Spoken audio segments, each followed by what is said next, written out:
First contestant వచ్చేసి actor Qayyum. ఇతను ఆలీ గారి బ్రదర్, మీ అందరికీ తెలిసిందే. ఇంకా మంచి కమీడియన్ కూడా, కానీ మూవీస్ లో అంత మంచిగా గుర్తింపు రాలేదు. చూద్దాం బిగ్ బాస్ ఇతనికి మంచి గుర్తింపు తెస్తుందో లేదో. సెకండ్ కంటెస్టెంట్ రాజ్ తరుణ్ ఉయ్యాల జంపాల ద్వారా హీరోగా పరిచయం అయ్యారు.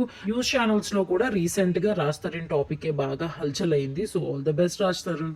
టెలివిజన్ ఇండస్ట్రీ నుంచి అంజలి పవన్ వస్తున్నారు. మనందరికీ చాలా బాగా తెలుసు మొగల్ రేకులు అప్పటి నుంచి. సో ఇప్పుడైతే సీరియల్స్ మానేశారు, కానీ అప్పట్లో అయితే ఒక రేంజ్ ఉండేది. సో ఇప్పుడు ఒక యూట్యూబర్, ఇన్ఫ్లుయెన్సర్ అండ్ వీళ్ళకి ఒక స్టూడియోస్ కూడా ఉంది, చందమామ స్టూడియోస్ అని. వీళ్ళ పాప చాలా ఫేమస్ అందులోని. So all the best Anjali Pavan. Next contestant వచ్చేసి సనా. ఎన్నో సినిమాలు, సీరియల్స్ చేసిన పాపులర్ యాక్ట్రెస్ ఈవిడ.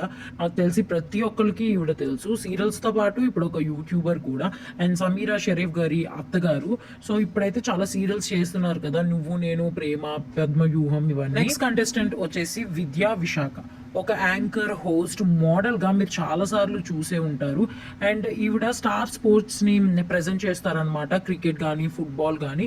సో మీరు ఎప్పుడైనా క్రికెట్ వచ్చింది తెలుగు స్టార్ స్పోర్ట్స్ పెడితే ఈవిడే మీకు కనిపిస్తారు. So all the best. Next contestant వచ్చి బబ్లు మాయ. ఒక మంచి కమీడియన్ అని చెప్పొచ్చు, చాలా మూవీస్లోనే ఉన్నాడు, కానీ అంతగా రికగ్నైజేషన్ అయితే రాలేదు. సోషల్ మీడియా ప్లాట్ఫామ్స్లో అయితే ఇన్స్టా కానీ ఎఫ్బీలో కానీ అయితే చాలా పాపులర్. అండ్ ఈయన కామెడీ సిరీస్ కూడా చాలా చాలా బాగుంటాయి, షార్ట్ ఫిల్మ్స్ అవన్నీ కూడాను. సో చూద్దాం బిగ్ బాస్ లో ఎంత కామెడీ చేస్తారు అనేది. అండ్ నెక్స్ట్ కంటెస్టెంట్ వచ్చి రీతు చౌదరి. సో మీకు బాగా తెలుసు, ఈమె ప్రదీప్ పెళ్లి చూపులు అనే షోకి వచ్చింది, అందులో విన్నర్ అనమాట. సో అదే దీనికి బ్రేక్ ఇచ్చిన షో అని చెప్పొచ్చు. దాని తర్వాత చాలా ఆఫర్స్ వచ్చాయి. అందులోని ఇంటి గుట్టు సీరియల్ అయితే చాలా బాగా ఫేమస్ అయింది. అండ్ ఇన్స్టాలో కూడా వీళ్ళు బాగా పోస్టులు ఎప్పటికప్పుడు పెడుతూ ఉంటారు అనమాట. అండ్ బిగ్ బాస్ లో గ్లామర్ వాళ్ళని చాలా బాగా పెట్టుకుంటారు కాబట్టి అందులో రీతు చౌదరి ఒకటి అని మనం చెప్పుకోవచ్చు. అండ్ నెక్స్ట్ కంటెస్టెంట్ వచ్చి కిరాక్ ఆర్పి. జబర్దస్త్, ఇంకా ఎక్స్ట్రా జబర్దస్త్, వీటిలో మనం చూసే ఉంటాము. చాలా సోషల్ అండ్ పొలిటికల్ ఇష్యూస్ లో కూడా దీన్ని వాయిస్ రేస్ చేయడం జరిగింది. అండ్ దాని తర్వాత నెల్లూరు చేపల పులుసు అనేది కూడా పెట్టుకున్నారు జబర్దస్త్ మానేసి. సో చూద్దాం ఎంత కామెడీ క్రియేట్ చేస్తారు. అండ్ నెక్స్ట్ కంటెస్టెంట్ వచ్చి తేజస్వి గౌడ. మీ అందరికీ చాలా బాగా తెలుసు కోయిలమ్మ సీరియల్ ద్వారా. దాని తర్వాత అమర్దీప్ వాళ్ళ వైఫ్ అండ్ నీతోనే డాన్స్ 2.0 కూడా విన్నర్ గా అయ్యారు. సో చాలా ఎక్కువ ఛాన్సెస్ ఉన్నాయి తేజస్వి బిగ్ బాస్ కి రావడానికి. అండ్ అమర్దీప్ ఉన్న ఫ్యాన్ ఫాలోయింగ్ కూడా చాలా బాగా యూజ్ అవుద్ది అని అనొచ్చు. అండ్ నెక్స్ట్ కంటెస్టెంట్ వచ్చేసి శ్వేతా నాయుడు. మీ అందరికీ చాలా బాగా తెలుసు, లాస్ట్ లోనే డి ప్రోగ్రామ్ లో ఉన్నారు. అండ్ మంచి డాన్సర్ అని చెప్పొచ్చు శ్వేత అయితే. ఇంకా ఇన్స్టాగ్రామ్ లో కానీ యూట్యూబ్ లో కానీ వీళ్ళు ఎప్పటికప్పుడు డాన్స్ వీడియోస్ పెడుతూనే ఉంటారు. సో చాలా ఫ్యాన్ ఫాలోయింగ్ ఉందని చెప్పొచ్చు శ్వేత నాయుడుకి. అండ్ నెక్స్ట్ వచ్చేసి ఇంద్రనీల్ అనమాట. మనకి చాలా బాగా తెలుసు చక్రవాకం, మొగల్ రేకులు ఇవన్నిటిలోని బాగా ఫేమస్ అయిన ఇంద్రనీల్. దాని తర్వాత క్లాసికల్ డాన్సర్ కూడా. సో చూద్దాం ఎంతవరకు బిగ్ బాస్ మళ్ళీ ఇంకొక బ్రేక్ ఇస్తుందో. అండ్ నెక్స్ట్ బాగా మనకి తెలుసు సద్దాం. పటాస్ నుంచి తనకి బ్రేక్ వచ్చిందని చెప్పొచ్చు. దాని తర్వాత జబర్దస్త్ కానీ కామెడీ నైట్స్ వీటిల్లో కూడా వచ్చారు. దాని తర్వాత ఇంకా అలా స్లోగా కొంచెం తగ్గింది. సో చూద్దాం బిగ్ బాస్ మళ్ళీ కంబ్యాక్ ఇస్తుందేమో అని.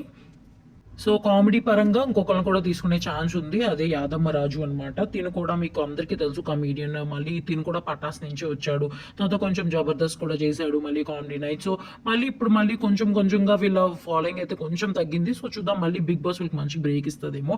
అండ్ నెక్స్ట్ వచ్చేసి నిఖిల్. యాంకర్గా, యూట్యూబర్గా, ఇన్స్టాగ్రామ్, పాడ్కాస్ట్, నిఖిల్తో నాటకాలు ఇలా చాలా వరకు ఫేమస్ అయ్యాడు నిఖిల్. అండ్ మంచి కెపాసిటీ ఉన్న వ్యక్తి అని చెప్పొచ్చు. మంచిగా హోస్టింగ్ అది చేస్తాడు. సో యూట్యూబ్లో ఎంతవరకు మనకి ఎంటర్టైన్మెంట్ ఇస్తాడు అనేది చూద్దాం. సో చాలా స్లైట్ ఛాన్సెస్ ఉంది నిఖిల్ ఉండే ఛాన్సెస్. సో చూద్దాం మనం. అండ్ నెక్స్ట్ వచ్చేసి గాయత్రి గుప్తా అనమాట.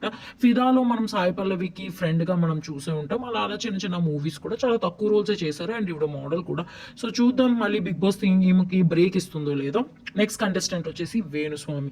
మీ అందరికీ చాలా బాగా తెలుసు, ప్రతి ఒక్క సెలబ్రిటీకి ఈయన జాతకం చెప్పి ఇతను మళ్ళీ ట్రోల్స్ కి గురవుతూ ఉంటారు, నెగటివ్ కమెంట్స్ కి గురవుతూ ఉంటారు. సో చూద్దాం వేణుస్వామి అసలు బిగ్ బాస్ లో ఎవరు జాతకం బయటకు తీస్తారు అనేది. సో చాలా ఫన్నీగా ఉండిపోతుంది వేణుస్వామి కానీ బిగ్ బాస్ లో ఉంటే. మంచిగా స్టఫ్ కూడా ఉంటుంది అనమాట, ఫుల్ ఎంటర్టైన్మెంట్ ఉండొచ్చు. అండ్ నెక్స్ట్ కంటెస్టెంట్ వచ్చేసి దీపిక అన్నమాట. బ్రహ్మముడి సీరియల్లో ఉంటుంది. అండ్ ఈవిడ కామెడీ టైమింగ్ ఉంటుంది వా అని చెప్పచ్చు, చాలా బాగుంటుంది. సో ఒకవేళ బిగ్ బాస్ లో ఉంటే మాత్రం ఫుల్ ఎంటర్టైన్మెంట్ కామెడీ ఉంటుంది మనకైతే. సో అందరి కంటెస్టెంట్స్ కి ఆల్ ద బెస్ట్.